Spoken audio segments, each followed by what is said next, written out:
Eleanor's life was a testament to the quiet, enduring power of love. A love that once echoed through the grand halls of Blackwood Manor. The manor stood like a proud sentinel against the backdrop of a fading sunset, its stately walls whispering secrets of joy and warmth. Inside, the air was thick with the sweet scent of freshly baked bread and a comforting aroma of Thomas's pipe smoke, creating a cocoon of intimacy that wrapped around her heart. The wooden floorboards creaked softly underfoot, each sound a gentle reminder of their shared laughter and whispered dreams. From her earliest memories, Eleanor could feel the house pulsating with life, its very essence intertwined with her own. It cradled her first steps, celebrated her wedding day, and bore witness to a lifetime spent with her beloved husband.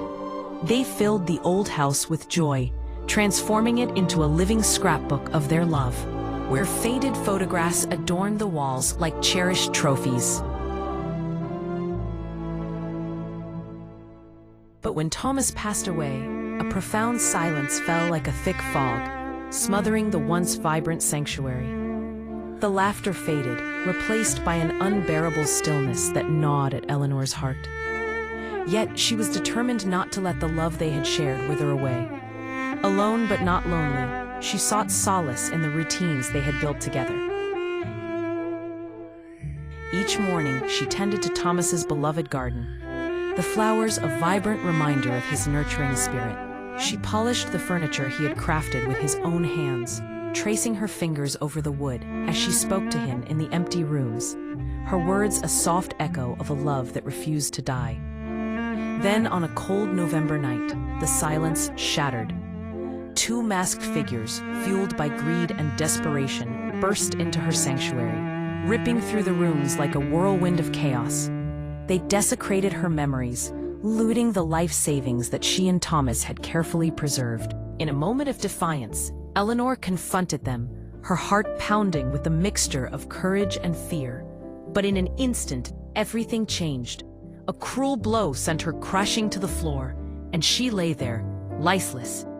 The murderers fled into the heartless night, leaving Eleanor to be swallowed by silence. The old house, now a tomb, became a keeper of her terrible secret, and no one came looking for her. Yet, death did not grant Eleanor peace.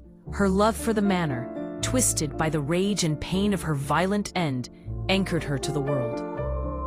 With a grotesque twist of fate, her body rose from the bed, a shell of the woman she once was. Rotting flesh clung to brittle bones, her eyes hollow, yet burning with an otherworldly hunger. Her once kind face had become a cracked, skeletal mask, and her tattered dress hung in shreds like the remnants of her shattered life. Blackwood Manor transformed into her hunting ground. The rooms, once filled with love, shifted under her movements, shadows growing long and strange in corners where she could suddenly appear. Every creak of the floorboards and every whisper of wind through broken windows became a warning of her presence. Anyone foolish enough to enter her domain would encounter her relentless, shambling form, stalking silently until they were trapped, cornered, and consumed by the horror she had become. Yet even in her undeath, fragments of the woman she had been lingered. She would pause by Thomas's garden, brushing her clawed hand over the flowers they had planted together, a haunting reminder of their love. She lingered over the furniture he had crafted, her fingertips tracing the wood with a reverence that echoed her former self. It was a fleeting glimpse of a love twisted into obsession. A stark warning that even the deepest tenderness could evolve into a weapon when betrayal stained its core. As years passed, the legend of Blackwood Manor grew, whispered among locals with a mixture of fear and fascination. They spoke of the house that devoured the curious, of a figure in a tattered dress wandering the halls, dragging claws along the walls, and letting out low, mournful moans that resonated with both longing and fury.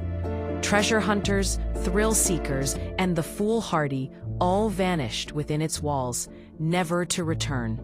And Eleanor walked on, a spectral queen of her own memories, refusing to rest or forgive. Blackwood Manor was hers, a fortress of vengeance. Anyone who dared to trespass would find themselves ensnared in the relentless embrace of her wrath. Her life, her love, and her death had merged into an unending cycle of hunger and fury. She prowled the halls, a monstrous testament to the violence of lost love and the terror of a life interrupted too soon. An eternal reminder that even the sweetest love can turn into an instrument of despair.